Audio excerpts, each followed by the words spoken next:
வணக்கம். முதலாவதாக இன்றைக்கு இந்த டிஏபி கட்சியுடைய HQவில் நடக்கின்ற இந்த செய்தியாளர் சந்திப்பு கூட்டத்திற்கு வருகை தந்திருக்கின்ற அனைவருக்கும் என்னுடைய நன்றியும் வணக்கங்களும். கடந்த 16 மார்ச் 2025 டிஏபி கட்சியுடைய மத்திய செயலவை உறுப்பினருக்கான தேர்தல் நடைபெற்று முடிந்தது. அதில் நான் வெற்றி பெற்று கட்சியுடைய தேசிய உதவித் தலைவராக நியமிக்கப்பட்டேன். இந்த கட்சி தேர்தல் என்பது என்னுடைய முதலாவது முதலாவது தடவை தேசிய ரீதியில் போட்டியிடுவது. இதற்கு முன் ஏறக்குறைய ஒரு 4 அல்லது 5 தடவை நெகிசிமிலான் மாநில செயலவை உறுப்பினராகவும் அதன் பிறகு இறுதியாக கட்சியுடைய நெகிசிமிலான் மாநில உதவித் தலைவராகவும் நியமிக்கப்பட்டிருக்கின்றேன். இது அடுத்த கட்டமாக இந்த தேசிய உதவி தலைவர் பதவிக்கு நியமிக்கப்பட்டதற்கும் கட்சியில் இந்த மத்திய செயலவை உறுப்பினராக தேர்வு செய்வதற்கு கட்சி பேராளர்களுக்கும் கட்சியுடைய மத்திய செயலவைக்கும் என்னுடைய மனமார்ந்த நன்றியும் இந்த வேலையை தெரிவித்துக் கொள்கின்றேன். அதே போல் ஒவ்வொரு தேர்தலும் நம்முடைய கட்சியுடைய பிரதிநிதித்துவத்தை அல்லது கட்சியுடைய உறுப்பினர்களுடைய பிரதிநிதித்துவத்தையும் சரி கட்சியுடைய அனைவருடைய பிரதிநிதித்துவத்தை முடிவு செய்வது இந்த கட்சி தேர்தல். அந்த வகையில் இந்த தடவை எனக்கு வாய்ப்பு கொடுத்திருக்கின்றது. கண்டிப்பாக இந்த வாய்ப்பை பயன்படுத்தி கொண்டு கட்சிக்கும் இன்றைக்கு நாம் இந்த கட்சி அரசாங்கத்தில் குறிப்பாக மலேசிய அரசாங்கத்திலும் பல மாநில அரசாங்கங்களிலும் நாம் உறுப்பினர் ஒரு அங்கம் வகித்திருக்கின்றோம். இதன் மூலம் கண்டிப்பாக மக்களுக்கு இன்னும் நல்ல சேவைகளை கட்சியின் மூலமாக நாம் செய்வதற்கு இந்த தேசிய உதவி தலைவர் பதவி ஒரு அடித்தளமாக நமக்கு இருக்கின்றது. இதற்கு பிறகு ஐ ஓப்பன் ஃபார் ஏதாவது கேள்விகள் நேரடியாக நான் கேள்விக்கு நம்ம சென்று விடுவோம்.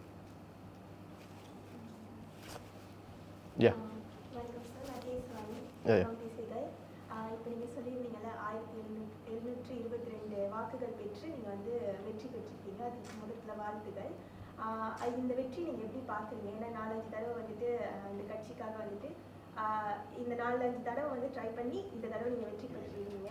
சாரி 4 மாநில ரீதியில் நெகிசிமிலான் மாநிலத்தில் this is the first time.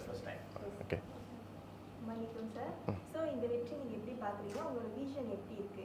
Okay அதாவது சற்று நேரத்துக்கு முன்பு நான் குறிப்பிட்டது போல இது என்னுடைய முதல் தடவை டிஏபி கட்சியுடைய மத்திய செயலவை உறுப்பினர் தேர்தலிலிருந்து களமிறங்கியது. இது முதல் தடவை.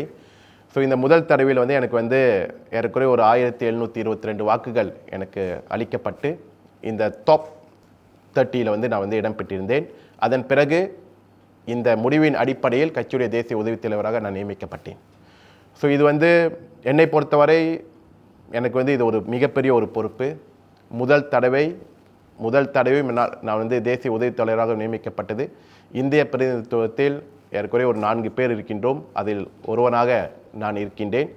அடுத்த கட்டமாக இதோடைய எதிர்பார்ப்பு என்பது இந்த கட்சியை இந்தியர்களை அதிகமாக இருக்கின்ற ஒரு கட்சியாக நாம் உருவாக்க வேண்டும். நம்முடைய பிரதிநிதித்துவம் அல்லது நம்முடைய பலம் எங்கே இருக்கின்றதோ அங்குதான் நம்மால் பல சாதனைகள் நாம் செய்ய முடியும். நாம் பிரதிநிதித்துவம் நமக்கு கிடைக்கவில்லை, நமக்கு இந்த வாய்ப்புகள் கிடைக்கவில்லை, அந்த பதவிகள் நமக்கு கிடைக்கவில்லை என்று பலர் சொல்லிக் கொண்டிருக்கலாம். ஆனால் இதற்கெல்லாம் முக்கியமாக விளங்குவது நம்முடைய பலம், குறிப்பாக கட்சியில் நம்முடைய இந்திய உறுப்பினர்களுடைய எண்ணிக்கை. இன்றைக்கு சில மாநிலங்கள் நாம் பார்த்தோமானால் இன்றைக்கு ஒரு சில உதாரணங்களை என்னால் காண்பிக்க முடியும். குறிப்பாக நெகிசிமிலான் மாநிலத்தில் ஏறக்குறைய மொத்தத்தில் ஏறக்குறைய 35% அல்லது 40% இந்திய உறுப்பினர்கள் இருக்கின்றார்கள், குறிப்பாக நெகிசிமிலான் மாநிலத்தில். அந்த வகையில் ஒவ்வொரு மாநில கட்சி தேர்தலில் குறைந்தது 4-5 பேர் மாநில செயலவை உறுப்பினராக கண்டிப்பாக தேர்ந்தெடுக்கப்படுவார்கள். காரணம், நமக்கு அந்த பலம் அங்கு இருக்கின்றது, நமக்கு அந்த உறுப்பினர்கள் அங்கு இருக்கின்றார்கள், நமக்கு குறிப்பாக கிளைகள் அங்கு இருக்கின்றது. அதே போலதான் நெகிசிமிலான் மாநிலத்தில் சட்டமன்றத்தில் போட்டியிடுவதற்கு வாய்ப்பும் ஒவ்வொரு தடவையும் 3-4 இந்தியர்களுக்கு வாய்ப்பு வழங்கப்படும். இந்த தடவை 3 இந்தியர்கள் வாய்ப்பளிக்கப்பட்டது. அதே போல் 3 பேரும் வெற்றி பெற்றோம். அதன் பிறகு அடிஷனலாக செனட்டராக ஒருவர் வந்து நெகிசிமிலா மாநிலத்திலிருந்து நியமிக்கப்பட்டார். இது வந்து டிஏபி கட்சிக்கு மட்டும். மற்ற கட்சிகள் உறுப்பு கட்சிகள் வந்து இருக்கின்றார்கள், பட் இது டிஏபிக்கு மட்டும். அதே போல மாநில ஆட்சிக்குழு உறுப்பினர்கள் நியமிக்கப்படும் போதும் எப்பொழுதும் ஒருவராக இருந்த நிலை இன்றைக்கு நெகிசிமிலா மாநிலத்தில் இருவருக்கு வாய்ப்பு வழங்கப்பட்டது. காரணம், கட்சி ரீதியில் நம்ம வந்து உறுப்பினர்கள் அதிகமாக இருக்கின்றோம். அந்த பலத்தின் அடிப்படையில் வந்து நமக்கு வந்து இந்த வாய்ப்புகள் வழங்கப்படுகின்றது. அதே போல் என்னுடைய எதிர்பார்ப்பு, நாம் உறுப்பினர்களை அதிகமாக கொண்டு வர வேண்டும்.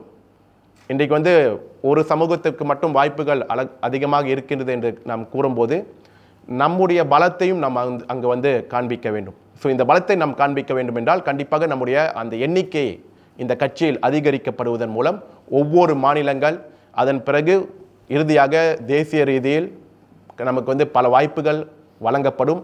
பல வாய்ப்புகள் இதன் அடிப்படையில் நமக்கு வந்து கண்டிப்பாக அந்த வாய்ப்புகளை வந்து நம்ம வந்து உருவாக்க முடியும்.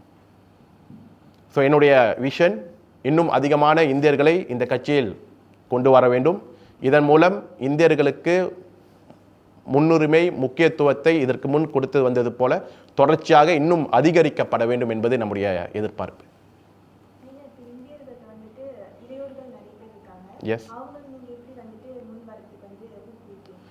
ஸோ நாம் பார்த்தோம்னால் இளையோர்கள் என்பது பார்க்கும்போது கடந்த ஒரு 10-15 ஆண்டுகளாக இதற்கு முன் வந்து குறிப்பாக இந்தியர்கள் மத்தியில் இந்த அரசியல் விழிப்புணர்வு என்பது வந்து மிகவும் அதிகமாக இருந்தது கிடையாது. ஆனால் 2008க்கு பிறகு இந்தியர்களிடையே அந்த ஒரு மிகப்பெரிய ஒரு விழிப்புணர்வு ஏற்பட்டிருக்கின்றது. இந்த விழிப்புணர்வு வந்து கண்டிப்பாக அதாவது விழிப்புணர்வு பெற்றுவிட்டோம் என்ற அந்த ஒரு நிலையில் மட்டும் நாம் நின்று விடாமல் அடுத்த கட்டமாக நமக்கு அந்த அரசியல் பலத்தை நாம் உருவாக்க வேண்டும். அந்த அரசியல் பலத்தை நாம் உருவாக்க வேண்டும் என்றால் அதிகமான இளைஞர்கள் அரசியலில் வர வேண்டும். அது எந்த நிலையில் இருந்தாலும் சரி, அது ஒரு சாதாரண உறுப்பினர்களாக இருந்தாலும் சரி, அல்லது ஏதாவது ஒரு வாய்ப்புகள் வழங்கப்படும் போது அதனை நாம் பூர்த்தி செய்யும் போதும் சரி, நமக்கு வந்து இந்த வாய்ப்புகள் தொடர்ச்சியாக நாம் கொண்டு வர வேண்டும் என்றால் இந்தியர்கள் மத்தியில் அந்த விழிப்புணர்வு வந்து தொடர்ச்சியாக அடுத்த கட்டத்துக்கு நாம் கொண்டு செல்ல வேண்டும்.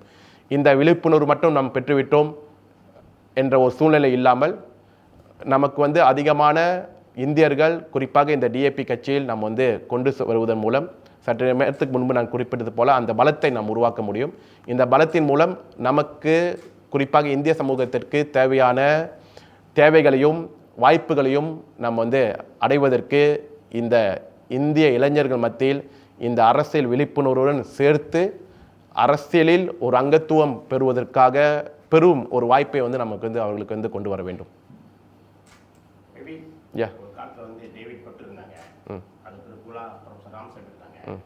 இன்றைக்கு நீங்க அந்த உயர்ந்த பதவியில் இருக்கீங்க. டிஏபி கட்சி மூலமா இந்திய சமூகத்துக்கு நீங்க என்னென்ன திட்டங்கள் கொண்டு வரீங்க? ஓகே, அதாவது இரண்டு இதாக நாம் பார்க்க முடியும். முதலாவது வந்து இதுக்கு முன் ஒரு கட்சி என்பது எதிர்கட்சியில் இருக்கும்போது நம்முடைய கட்சியை எப்படி வலுப்படுத்துவது என்பது எதிர்கட்சியில் இருக்கும்போது நாம் செய்கின்ற ஒரு ஒரு ஒரு பொறுப்பு அல்லது ஒரு தேவை. அதே போல் பிரச்சனைகள் என்று ஏற்படும் போது அதற்கு நாம் வந்து குரல் கொடுக்க வேண்டும். கடந்த பல ஆண்டுகளாக 50 ஆண்டுகளுக்கு மேலாக குறிப்பாக டிஏபி கட்சி வந்து அந்த நிலையில் நாம் இருந்து வந்தோம். ஆனால் இன்றைக்கு வந்து அந்த சூழ்நிலை வந்து நாம் மாறி இருக்கின்றது. இன்றைக்கு நாம் அரசாங்கத்தில் ஒரு அங்கமாக நாம் இருக்கின்றோம்.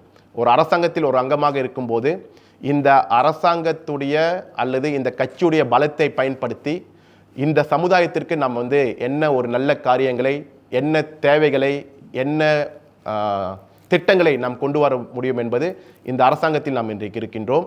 இதை நாம் கண்டிப்பாக ஒரு நல்ல காரியமாக நாம் செய்ய வேண்டும். அதாவது கட்சியை வலுப்படுத்த வேண்டும், கட்சியை ஒரு நல்ல நிலைமைக்கு கொண்டு வர வேண்டும், அதிகமான இந்தியர்களை இந்த கட்சியுடைய உறுப்பினர்களாக கொண்டு வர வேண்டும் என்பது ஒரு அங்கம். ஆனால் அதனுடன் சேர்த்து இன்றைக்கு அரசாங்கமாக இருக்கின்ற நம்முடைய மக்கள் பிரதிநிதிகள் பலர் வந்து கேபினெட்லில், அதாவது அமைச்சர்கள் இருக்கின்றார்கள், அதே போல மாநில அரசாங்கங்களில் இருக்கின்றார்கள். ஸோ இந்த கட்சி வந்து இன்றைக்கி வந்து ஒரு குறிப்பாக அரசாங்கத்தில் அதிக நாடாளுமன்ற உறுப்பினர்களை கொண்ட ஒரு கட்சி என்றால் அது டிஏபி கட்சி இன்றைக்கு இந்த ஒற்றுமை அரசாங்கத்தில். ஆக நமக்கு அந்த பலம் அங்கே இருக்கின்றது. இந்த பலத்தை பயன்படுத்தி நமக்கு எழுகின்ற பிரச்சனையும் சரி, ஏதாவது தேவைகளையும் சரி, அல்லது திட்டங்களை வந்து இந்த கட்சியினுடைய பலத்தை பயன்படுத்தி நாம் சாதிப்பதற்கான ஒரு வாய்ப்புகளை நாம் வந்து உருவாக்க வேண்டும் என்பது என்னுடைய எதிர்பார்ப்பு. இதனை வந்து இன்று கிடையாது, இதற்கு முன்னே கட்சியுடைய ஏதாவது சமுதாயத்தில் தேவை என்றால் அல்லது சமுதாயத்தில் ஏதாவது பிரச்சனை வரும்போது, இதற்கு முன் கடந்த இரண்டு மாதங்களாக ஆலய பிரச்சனைகள் எல்லாம் வந்தது. ஸோ அதற்கும் நாம் வந்து சரியான ஒரு இடத்தில் அந்த மெசேஜை கொண்டு சென்று சரியான இடத்தில் அதை விவாதித்து அதற்கு ஒரு நல்ல தீர்வை கிடைப்பதற்கான முயற்சிகளை வந்து நாம் இதற்கு முன்னுக்கும் நாம் செய்திருக்கின்றோம். கண்டிப்பாக இதற்கு பிறகும் தொடரும். எந்த இடத்தில் எந்த பிரச்சனையை யாரிடம் கொண்டு சென்று எந்த இடத்தில் விவாதித்தால் அதனை நாம் சாதிக்க முடியுமோ அந்த வகையில் செல்வதை நான் வந்து ஒரு ஒரு வழியாக ஒரு வாய்ப்பாக நாம் வந்து நான் நினைக்கின்றேன், எதிர்பார்க்கின்றோம். அடுத்த பொது தேர்தலில் வந்து இப்போ இந்தியர்களோட வாக்கு கண்டிப்பாக பக்கத்தால் கிடைக்குமா? ஸோ இன்றைய நாம் சூழ்நிலையை பார்த்தோமானால் கண்டிப்பாக பல அதிருப்திகள் இருக்கின்றது. அதை நாம் வந்து இல்லை என்று நாம் சொல்ல முடியாது. ஆனால் இந்த சில விஷயங்களை நாம் பார்த்தோமானால் இது வந்து இன்றைக்கு உள்ள பிரச்சனைகள் கிடையாது. ஆனால் இது பல ஆண்டுகளாக தொடர்ச்சியாக வந்த பிரச்சனையை நாம் வந்து இன்றைக்கி எதிர்நோக்குகின்றோம். இருந்த போதிலும் அதனை வந்து ஒரு நல்ல முடிவு, ஒரு நல்ல நிலையில் நாம் வந்து அதற்கு தீர்வு, அதாவது பல பிரச்சனைகள் பல சவால்கள் இருக்கின்றது. ஆனால் அந்த காலகட்டத்திலும் ஒரு நல்ல முடிவை நாம் எடுக்கப்பட்டு வருகின்றது. சிலர் வந்து அதனால் அதிருப்தியும் அடைந்திருக்கின்றார்கள், குறிப்பாக சில சென்சிட்டிவான சில பிரச்சனைகள் இருந்த போதிலும் நாம் வந்து அடுத்த தேர்தல் இன்னும் ஒரு 2.5-3 ஆண்டுகள் இருக்கின்றது. ஸோ இந்த காலகட்டத்தில் கண்டிப்பாக இந்த இந்திய வாக்காளர்களுடைய வாக்குகள் நமக்கு மிக மிக முக்கியம். 2008 சரி, 2013, 2018, 2022, 2023 மாநில தேர்தல்களிலும் இந்தியர்களுடைய ஆதரவு நமக்கு வந்து மேக்சிமமாக நமக்கு கிடைக்க பெற்ற காரணத்தினால்தான் பல மாநிலங்களில் நாம் வந்து அரசாங்கமாக இருக்கின்றோம், மத்திய அரசாங்கம் உட்பட. ஆகவே இந்த இந்தியர்களுடைய வாக்குகளை வந்து நம்ம வந்து ஒரு அதாவது பெர்சன்டேஜில் நம்ம வந்து குறைந்தவர்களாக இருக்கலாம். ஆனால் இந்த வாக்குகள் பல சட்டமன்ற மற்றும் பல நாடாளுமன்றங்களில் வெற்றியை நிர்ணயிப்பது இந்த வாக்குகள். ஏன்னால் சில சட்டமன்றங்களில் 24-25% வரை பல சட்டமன்றம், குறிப்பாக டிஏபி கட்சியுடைய சட்டமன்றங்கள் நாடாளுமன்றங்கள் வந்து ஏறக்குறைய 20-24-25% வரை நம்முடைய இந்திய வாக்காளர்கள் இருக்கின்றார்கள். ஸோ இந்த வாக்குகள் நமக்கு மிக முக்கியம். கண்டிப்பாக இதற்கு பிறகு பல நல்ல திட்டங்கள், குறிப்பாக இந்திய சமுதாயத்திற்கு நல்ல வழியில் ஒரு பிரச்சனையை தீர்வு காண்பது மூலம் கண்டிப்பாக நமக்கு வந்து இந்த இந்தியருடைய ஆதரவை நாம் வந்து தற்காக்க முடியும் என்ற நம்பிக்கை நம்மிடம் இருக்கின்றது.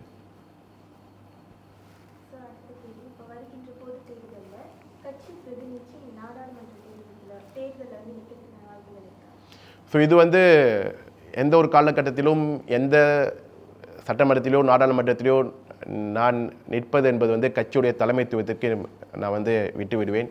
இதற்கு முன்னும் சரி, நாம் வந்து எதற்கும் வந்து நம்ம வந்து கேட்டது கிடையாது. நம்மை பொறுத்தவரை எனக்கு இதுவரை வாய்ப்பு கிடைத்ததுக்கு நாம் வந்து என்ன செய்திருக்கின்றோம், நாம் என்ன சேவை செய்திருக்கின்றோம், நாம் எப்படி செயல்பட்டிருக்கின்றோம் என்ற அடிப்படையில் தான் இத்தனை தவணையாக எனக்கு வந்து வாய்ப்புகள் வழங்கப்பட்டது. ஸோ நாடாளுமன்றத்தில் போட்டியிடுவேனா இல்லையா என்பதை வந்து கட்சியுடைய தலைமைத்துவம் முடிவு செய்யட்டும். கண்டிப்பாக வாய்ப்பு கிடைத்தால் அந்த வாய்ப்பை வந்து கண்டிப்பாக நான் வந்து பயன்படுத்தி கொள்வேன். ஏன்னால் இதற்கு முன்னுக்கு வந்து நான் வந்து 3 தடவை சட்டமன்ற உறுப்பினராகவும் 2 தடவை நெகுசிமிலா மாநிலத்துடைய ஆட்சிக்குழு உறுப்பினராகவும் நான் வந்து இருந்திருக்கின்றேன். ஸோ கண்டிப்பாக வாய்ப்பு வழங்கப்பட்டால் அந்த வாய்ப்பை கண்டிப்பாக நான் வந்து பயன்படுத்தி கொள்வேன்.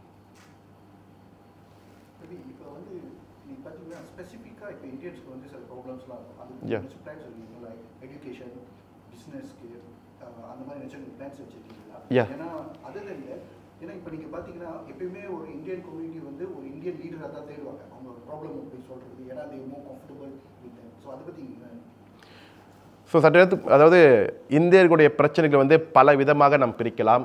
சமூக பிரச்சனைகள், கல்வி, தமிழ் பள்ளிகள், ஆலயங்கள், வேலை வாய்ப்புகள், பிறகு இது வந்து சில மிக முக்கியமான ஒன்று.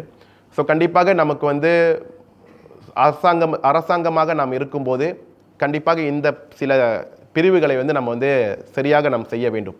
அதாவது சரியான ஒரு முடிவு நமக்கு வந்து கிடைக்கப்பெற வேண்டும். உதாரணத்திற்கு தமிழ் பள்ளிக்கூடங்கள். இன்றைக்கு வந்து மலேசியாவில் பல தமிழ் பள்ளிக்கூடங்கள் புதிய பள்ளிக்கூடங்களாக கட்டப்பட வேண்டும். நமக்கு மாநில அரசாங்கங்கள் பல மாநில அரசாங்கங்கள் நிலங்கள் ஏற்படுத்தி விட்டனர். இந்த பிரச்சனை வந்து ஏற்கனவே ஒரு 4 மாதங்களுக்கு முன்பு நாட்டுடைய பிரதமர் டாக்டர் ஸ்ரீ அன்வார் இப்ராஹிம் அவர்கள் இந்திய தலைவர்களை சந்திக்கும் போது நேரடியாக அவரையும் நான் முன்வைத்திருந்தேன். அதாவது இன்றைக்கி வந்து பல தமிழ் பள்ளிக்கூடங்கள் புதிதாக கட்டப்பட வேண்டும். தோட்டப்புறங்களிலிருந்து வெளியே கொண்டு வரப்பட்டு சில நல்ல இடங்களில் மாநில அரசாங்க நிலங்கள் வந்து ஏற்படுத்தி தரப்பட்டு இருக்கின்றன. ஏறக்குறைய ஒரு 7-8 தமிழ் பள்ளிக்கூடங்களுக்கு நிலங்கள் இருக்கின்றது இன்றைக்கி மலேசியாவில். ஸோ அந்த தமிழ் பள்ளிக்கூடங்களுக்கு நம்ம வந்து புதிய பள்ளிக்கூடம் கட்டும்போது பிரதமரிடம் நேரடியாக நான் தெரிவித்திருந்தேன், ஒரு ஸ்பெஷல் அலோகேஷன் இந்த புதிய தமிழ் பள்ளிக்கூடம் கட்டப்படுவதற்கு ஒதுக்கப்பட வேண்டும். அதாவது இன்றைக்கு வந்து மறுசீரமைப்பு செய்யப்படுவதற்கு ஒவ்வொரு பள்ளிகளுக்கும் ஒவ்வொரு ஆண்டும் வந்து மானியங்கள் வழங்கப்பட்டு வருகின்றது. ஆனால் புதிய தமிழ் பள்ளிக்கூடங்கள் என்பது மிக முக்கியம். இன்றைக்கு அதிகமான இந்தியர்கள் இருக்கும் இடத்தில் இந்த புதிய தமிழ் பள்ளிக்கூடம் கட்ட வேண்டும். நமக்கு ஒரு ஸ்பெஷல் அலோகேஷன் இந்த வருடமோ அல்லது கூடிய விரைவில் நமக்கு கொடுக்கப்பட வேண்டும். அதன் மூலம் இந்த தமிழ் பள்ளிக்கூட பிரச்சனை வந்து நம்ம வந்து ஒரு தீர்வு காணப்பட வேண்டும். இது வந்து தமிழ் பள்ளிக்கூடம். அதே போல் வேலை வாய்ப்புகளையும் வந்து பிரதமர் அவர்கள் நேரடியாக தெரிவித்திருந்தார்.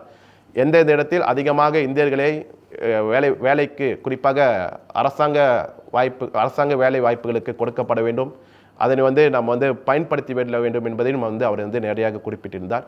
ஆக இந்த மாதிரி ஸ்பெஷல் அல்லது ஸ்பெசிஃபிக்கான ஒரு பிரச்சனைகளை வந்து நம்ம வந்து எடுத்து அதன் மூலம் இந்த சமுதாயத்தில் வந்து ஒரு மாற்றத்தை நாம் கொண்டு வருவதற்கு கண்டிப்பாக இன்றைக்கு நான் இருக்கின்ற இந்த பொறுப்பை பயன்படுத்தி கொண்டு நான் செயல்படுவேன் என்ற நம்பிக்கை நம்மிடம் இருக்கின்றது. இதற்கு முன்னுக்கும் சரி, கட்சியுடைய பிரச்சனைகளும் சரி, சமுதாயத்துடைய பிரச்சனைகள் என்று வரும்போது நேரடியாக நான் வந்து கட்சியுடைய பொதுச் செயலாளரிடம் அவர்களிடம் வந்து நான் தெரிவிப்பேன். அதாவது அது கட்சியுடைய முடிவாக இருந்தாலும் சரி அல்லது அரசாங்கத்துடைய முடிவாக இருந்தாலும் சரி, இந்த ஆலய பிரச்சனை, அதன் பிறகு தமிழ் பள்ளிக்கூடங்கள் பிரச்சனை, இதெல்லாம் வந்து நேரடியாக நான் வந்து கட்சியுடைய பொதுச் செயலாளர் எந்தனி லோக் அவர்கள் இன்றைக்கு இருக்கின்றார். அவரும் வந்து அமைச்சரவையில் ஒரு அமைச்சராக இருக்கின்றார். ஸோ அவரிடம் நாம் வந்து நேரடியாக கொண்டு செல்லும்போது இந்த பிரச்சனைகளுக்கு சுமூகமான முறையில் வந்து நம்ம வந்து தீர்வு காண முடியும். இதற்கு முன் அதாவது கட்சியுடைய மாநாட்டிலும் அவர் தெரிவித்திருந்தார். அதாவது குவர்கனுகரான் இந்த குடியுரிமை பிரச்சனை, அதையும் வந்து அவர் வந்து நேரடியாக நம்ம வந்து அவரிடம் தெரிவித்திருந்தோம். குறிப்பாக அதிகமான இந்தியர்கள் வந்து இதில் வந்து அதாவது பிரச்சனையை வந்து எதிர்நோக்கி கொண்டிருக்கின்றார்கள். ஸோ இந்த பிரச்சனை வந்து இந்தியர்கள் மத்தியில் அதிகமான அதிருப்திகள் வரும்போது நேரடியாக நாம் அவரிடம் இந்த பிரச்சனையை நாம் வந்து கொண்டு செல்லும்போது அதற்கான நல்ல தீர்வுகள் வந்து கிடைக்கப்பட்டிருக்கின்றது. ஸோ ஆகவே இன்றைக்கு இந்த பொறுப்பு என்பது இன்னும் சுலபமாக பல பிரச்சனைகளை கட்சியுடைய உயர் மட்டத்திலும் அல்லது நேரடியாக இன்றைக்கு அமைச்சர்களிடம் கொண்டு செல்வதற்கான வாய்ப்புகள் வந்து நம்மிடம் இருக்கின்றது. இதன் மூலம் பல இந்திய பிரச்சனைகளை வந்து நம்ம வந்து ஸ்பெசிஃபிக்காக வந்து நம்ம வந்து தீர்வு காண முடியும் என்ற நம்பிக்கை நம்மிடம் இருக்கின்றது. ஓகே, யா. ஏழ்மையாக இருக்க மாணவர்களுக்கு, நல்ல தேர்ச்சி பெற்ற மாணவர்களுக்கு ஏதாச்சும் ஸ்காலர்ஷிப் திட்டங்கள் இருக்குங்களா டிஏபியில்? நீங்கள் வந்து ஸ்காலர்ஷிப்ஸ் ஓகே. ஸோ அதாவது கட்சியுடைய அடிப்படையில் நம்ம பார்த்தோம்னால் கட்சியுடைய மாநாட்டில் பி பட்டு அவருடைய நினைவில் ஒரு ஃபண்ட் ஆரம்பிக்கப்பட்டது. இதன் மூலம் கட்சியுடைய உறுப்பினர்களாக இருந்தாலும் சரி, கட்சியுடைய உறுப்பினர்களுடைய பிள்ளைகளாக இருந்தாலும் சரி, அவர்கள் மேற்கல்வி பயில்வதற்கு ஏழ்மையான குடும்பத்திலிருந்து அவர்கள் வந்திருந்தால் ஒரு குறிப்பிட்ட நிதி உதவியை தேசிய ரீதியில் கட்சி வந்து வழங்கும். அதே போல் சில மாநிலங்களிலும் கட்சியுடைய உறுப்பினர்களுக்கு அந்த அறிவிப்புகளை சில மாநிலங்கள் வந்து இதற்கு முன்னுக்கும் வந்து அறிவித்திருக்கின்றார்கள். குறிப்பாக நெகுசிமிலா மாநிலத்தில் கடந்த மாநில பேராளர் கூட்டத்தில் அறிவிக்கப்பட்டது. அதே போல் பேரா மாநிலத்திலும் அறிவிக்கப்பட்டது. அதன் பிறகு அடுத்ததாக கர்பால் சிங் அவருடைய நினைவாகவும் சட்டம் மேற்கல்வி பயில்கின்ற மாணவர்களுக்கு ஒரு ஸ்காலர்ஷிப் வந்து வழங்கப்பட்டு வருகின்றது. ஓகே, நாட்டில் 10க்கும் குறைவான மாணவர்கள் கொண்ட பள்ளி 46க்கு மேலே இருக்கு. அதேமாரி 30க்கும் குறைவான பள்ளிகள் வந்து 150 மேலே இருக்கு.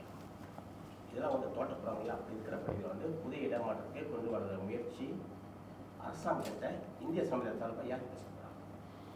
ஸோ அதாவது காரணம் இந்த அரசாங்கத்தில் ஒரு தமிழ் அமைச்சர் இல்லாமட்டாரு, எந்த ஒரு தமிழ்நாட்டில் எடுத்துட்டாரு, இன்னொரு தமிழ் அமைச்சர் போடல. இந்தமாரி குறைகள் வந்து அந்த பொதுத்துறை எப்படி நீங்கள் சமாளிக்க முடியும்? ஓகே. ஸோ அதாவது இன்றைக்கி நம்ம பார்த்தோம்னா இந்த தமிழ் பள்ளிக்கூடங்கள் அதாவது 30க்கும் குறைவான பள்ளிக்கூடங்கள் வந்து அதிகமான பள்ளிக்கூடங்கள் இருக்கின்றது.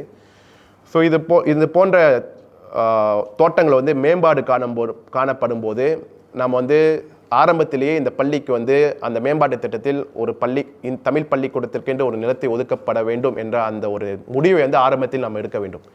இந்த முடிவு வந்து மாநில அரசாங்கத்துடைய சார்பான முடிவுகள். இன்றைக்கு நெகிழ்ச்சிமலை மாநிலத்தை எடுத்திருக்கானால் ஒவ்வொரு மேம்பாடு வரும்போது தற்போது கூட வந்து லாபு வட்டாரத்தில் ஒரு மேம்பாடு ஏறக்குறைய ஒரு 2000-3000 ஏக்கர் வந்து மேம்பாடு வருகின்றது. அங்கு ஒரு தமிழ் பள்ளிக்கூடம் இருக்கின்றது. அந்த தமிழ் பள்ளிக்கூடத்திற்கு ஒரு 6 ஏக்கர் நிலத்தை ஒதுக்குவதற்கான முயற்சிகள் வந்து தற்போது வந்து மேற்கொள்ளப்பட்டு வருகின்றது. இதை பொறுத்தவரை மாநில அரசாங்கத்துடைய முயற்சி அல்லது முடிவு. ஆனால் அதன் பிறகு நிலம் இருக்கின்றது, இந்த இடத்தில் புதிய பள்ளிக்கூடத்தை நாம் கட்ட வேண்டும் என்றால் அது வந்து மத்திய அரசாங்கத்துடைய பொறுப்பு, குறிப்பாக கல்வி அமைச்சுடைய பொறுப்பு. ஸோ இதனை தான் நான் வந்து சற்று நேரத்துக்கு முன்பு நான் குறிப்பிட்டிருந்தேன்.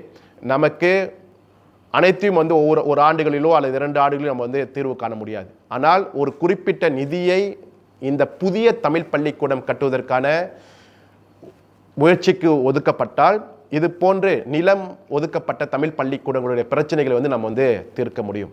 அதனால்தான் நேரடியாக பிரதமரை நாம் சந்திக்கும் போதும் சரி, கட்சியுடைய பொதுச் செயலாளரும் அமைச்சரான வைபி ஆந்தனி லோக் அவர்களிடம் நாம் வந்து ஒரு லிஸ்ட்டை வந்து நம்ம வந்து அவரிடம் வந்து முன்வைத்திருந்தோம்.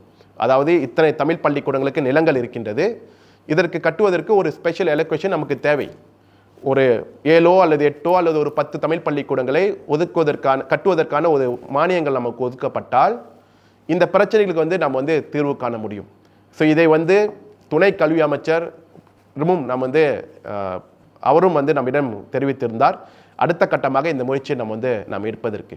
ஆகவே தகுந்த இடத்தில் நம்ம அந்த பிரச்சனையை கொண்டு போகும்போது அதற்கான நல்ல முடிவு கிடைக்கும் என்று நாம் எதிர்பார்க்கின்றோம். சற்று நேரத்துக்கு முன்பு கேள்வி கேட்டது போல இன்றைய சூழ்நிலையில் ஒருவர் அமைச்சராக கட்சி சார்பில் நியமிக்கப்பட்டு விட்டார். அவர் வந்து யாராக இருந்தாலும் சரி, குறிப்பாக டிஏபி கட்சியை பிரதிநிதித்து ஏறக்குறைய ஒரு 5 அமைச்சர்கள் இருக்கின்றார்கள். எங்களை பொறுத்தவரை இந்த 5 அமைச்சர்களும் இந்தியர்களுடைய பிரச்சனையை பேச வேண்டும்.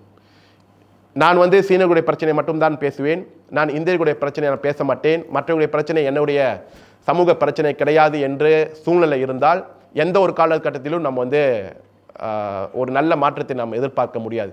ஆகவே எங்களை பொறுத்தவரை 5 அமைச்சர்கள் டிஏபி கட்சியை பிரதிநிதித்திருக்கின்றார்கள். இந்த 5வரும் இந்தியர்களுடைய பிரச்சனையை பற்றி பேச வேண்டும். இந்த 5வரும் இந்தியர்கள் பிரச்சனையை இன்றும் பேசிக் கொண்டிருக்கின்றார்கள்.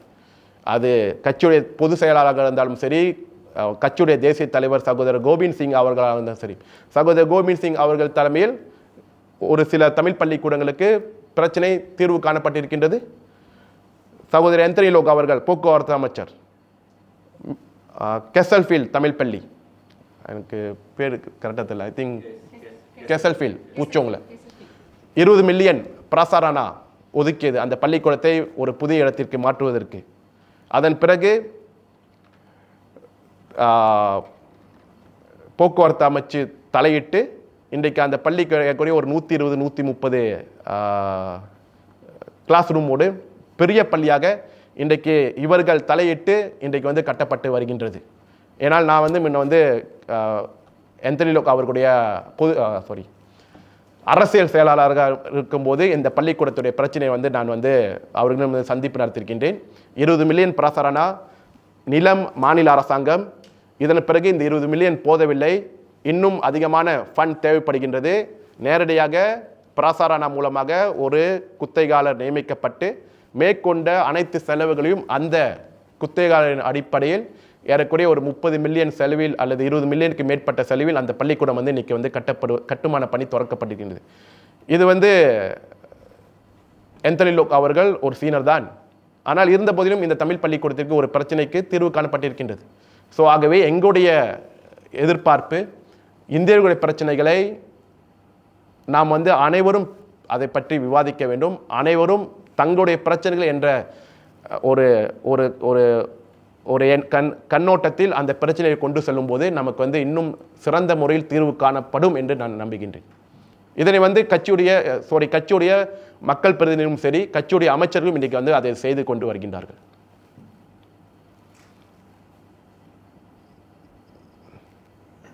வேற ஏதாவது கேள்விகள்? இது வந்து ஒரு டிஏபின்றது ஒரு சீனர்கள் கட்சி. இந்த கட்சியில் வந்து இந்தியர்களுக்கு எதிர்காலம் இல்லை, அதாவது இருந்து அனுபவிச்சுட்டு போவாங்கன்னா சொல்லிட்டு இருக்காங்க. அதான் நடைமுறையில் இருக்கிறது. இதுக்கு உங்களுடைய இருந்து அனுபவிச்சு போனவங்களை நம்ம கேட்டோம்னால் ஏன் அன்னைக்கு இருக்கிறப்ப அதை வாய் திறக்கலாம் அவங்க? இன்னைக்கு அவர்களுக்கு வாய்ப்புகள், இன்னைக்கு நீங்க பார்த்தீங்கன்னா யாருக்கும் எல்லாமே வந்து வாய்ப்புகள் வழங்கப்படாத சூழ்நிலையில் இன்றைக்கு கட்சியிலிருந்து வெளியே போய் சென்றவர்கள் தான் இன்றைக்கு இதை வந்து கட்சியில் வந்து எங்களுக்கு வந்து எதிர்காலம் இல்லை, எங்களுக்கு வாய்ப்பு தரப்படவில்லை என்று கூறுவதெல்லாம் இங்கு இருந்து கட்சியுடைய சட்டமன்ற உறுப்பினராக கட்சியுடைய வாய்ப்பை பயன்படுத்தி பல அரசாங்க பதவிகளில் இருந்து சென்றவர்கள் தான் இன்றைக்கு இப்படி சொல்லிக் கொண்டிருக்கின்றார்கள். ஏன் அவர்கள் அன்றைக்கு இருக்கும்போது அதை வாய் திறக்கவில்லை? அன்றைக்கு அவர்கள் வாய் திறந்திருந்தால், எஸ் நீ கட்சியில் இருக்க, உனக்கு வாய்ப்பு வழங்கப்படவில்லை, இது கட்சியில் வந்து சீனர்கள் கட்சியில் இந்தியர்களுக்கு எதிர்காலம் இல்லை என்பதை அன்றைக்கு நீ வாய் திறந்திருந்தால் அது வந்து ஒரு நியாயமான ஒரு குற்றச்சாட்டு. ஆனால் இன்றைக்கு அதையெல்லாம் விட்டுவிட்டு வாய்ப்பு கொடுக்கப்படாமல், கட்சி அவர்கள் வாய்ப்பு கொடுக்கப்படவில்லை, அதனை மூலதனமாக கொண்டு இன்றைக்கி வந்து வெளியே வந்து அவர்கள் சென்று கொண்டு பேசிக் கொண்டிருக்கின்றார்கள். என்னை பொறுத்தவரை இந்த கட்சியில் வந்து சற்று நேரத்துக்கு முன்பு நாம் குறிப்பிட்டது போல நமக்கு என்ன பலம் இருக்கின்றது என்பதை நாம் வந்து முதலாவதாக முடிவு செய்ய வேண்டும். நமக்கு என்ன பலம் இருக்கின்றதோ அந்த பலத்தை பயன்படுத்தி நமக்கு தேவையானவற்றை நாம் பெற்றுக்கொள்ள வேண்டும். ஏறக்குறைய ஒரு 40 நாடாளுமன்ற உறுப்பினர்கள் இருக்கின்றார்கள் டிஏபி கட்சியில். அதில் வந்து 8 பேர் நம்முடைய இந்தியர்கள், 6 நாடாளுமன்ற உறுப்பினர்கள் மற்றும் 2 செனட்டர்கள். அதே போல நம்முடைய இந்திய பிரதிநிதிகளும் 12 பேர் சட்டமன்ற உறுப்பினர்களாக இருக்கின்றார்கள்.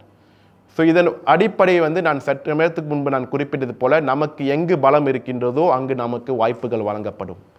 ஸோ அதே போல் சில மாநிலங்களில் நமக்கு வந்து வாய்ப்புகள் மிகவும் சிறிதாக இருக்கின்றது. அங்கு நாம் பார்த்தோமானாலும் சரி, நம்முடைய உறுப்பினர்கள் மிகவும் சிறிய எண்ணிக்கையில் உள்ளவர்கள். அதை நாம் உயர்த்த வேண்டும். நமக்கும் பலம் இருக்கின்றது என்பதை நாம் வந்து காண்பிக்க வேண்டும். அப்படி நாம் காண்பிக்கும் போது கண்டிப்பாக நமக்கு வந்து அந்த வாய்ப்புகள் வழங்கப்படும். இதற்கு பிறகு கண்டிப்பாக இன்றைக்கு இருக்கின்ற அந்த எண்ணிக்கையை விட அடுத்த பொது தேர்தலில் அதனை அதிகரிக்கப்பட வேண்டும். அதிகரிப்பதற்கான முயற்சிகளை கண்டிப்பாக நாம் வந்து எடுப்போம். ஓகே, வேற ஏதாவது கேள்விகள்?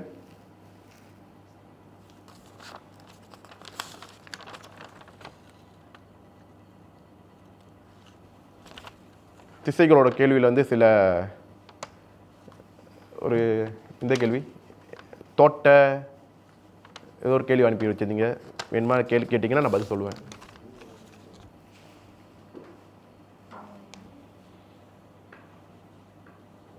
வேற ஏதாவது கேள்விகள்? தேசிய உதவி தலைவர் அதாவது என்னுடைய கட்சி அடிப்படையில் பார்த்தீங்கன்னா நம்ம வந்து கட்சி அடிப்படையில் எனக்கென்று எதிர்பார்ப்பு வந்து அதிகமான இந்தியர்களை கட்சியுடைய உறுப்பினர்களாக நாம் கொண்டு வர வேண்டும். அந்த பலம் இருந்தால்தான் நாம் அடுத்த கட்ட நடவடிக்கையை நாம் மேற்கொள்ள முடியும். நமக்கு பலம் இல்லாத சூழ்நிலையில் நம்ம வந்து பலவற்றை நாம் முன்வைத்தோமானால் கட்சியின் அடிப்படையில் வந்து நாம் சாதிப்பது என்பது மிக சுலபமான ஒன்று கிடையாது. ஆகவே பல மாநிலங்களில் அதிகமான இந்தியர்களை கட்சி உறுப்பினர்களாகவும் பல கிளைகள் அமைக்கப்பட்டு ஒரு பலம் உள்ள ஒரு கட்சியாகவும் இந்தியர்கள் மத்தியில் நம்ம வந்து வர வேண்டும். அது கட்சி அடிப்படையில். இரண்டாவது, இந்த கட்சி இன்றைக்கு நாம் அரசாங்கத்தில் ஒரு அங்கமாக இருக்கின்றோம். நமக்கு இருக்கின்ற சில முக்கிய அடிப்படை பிரச்சனைகளை, தமிழ் பள்ளிகள், ஆலய பிரச்சனைகள், இந்த அரசாங்கத்தினுடைய அங்கமாக இருக்கின்ற அந்த பலத்தை பயன்படுத்தி இவைகளுக்கு நாம் வந்து இந்த பிரச்சனைகளுக்கு நாம் வந்து தீர்வு காணப்பட வேண்டும். என்னுடைய எதிர்பார்ப்பு இந்த தமிழ் பள்ளிக்கூட பிரச்சனைகள். ஏன்னா தமிழ் பள்ளிக்கூட பிரச்சனைகள் நம்முடைய இந்திய மாணவர்களை உருவாக்கின்ற ஒரு தளம். இந்த வாய்ப்புகள், நல்ல தமிழ் பள்ளிக்கூடம், நல்ல வாய்ப்புகள், நல்ல வசதிகள் இருந்தால் கண்டிப்பாக இந்த ஆரம்ப காலகட்டத்திலேயே நம்முடைய மாணவர்களை ஒரு நல்ல நிலைமைக்கு உருவாக்க முடியும். இந்த ஒரு மாணவனை நாம் நல்ல நிலைமைக்கு நாம் உருவாக்கும் போது அதன் பிறகு அந்த மாணவன் ஒரு நல்ல இடத்தில் ஒரு நல்ல மனிதனாக வந்து விடுவான். ஸோ அடித்தளமாக இருப்பது நம்முடைய தமிழ் பள்ளிகள், நம்முடைய அடையாளம். ஸோ இதற்கு நாம் கண்டிப்பாக முக்கியத்துவம் கொடுத்து வருகின்றோம். இதனை கண்டிப்பாக அடுத்தடுத்த காலகட்டத்தில் ஒரு நல்ல நிலைக்கு நாம் கொண்டு செல்வதற்கும் முயற்சிகளுக்கு நாம் எடுத்து வருகின்றோம். Okay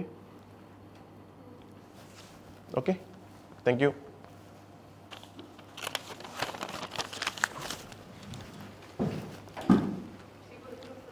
Okay.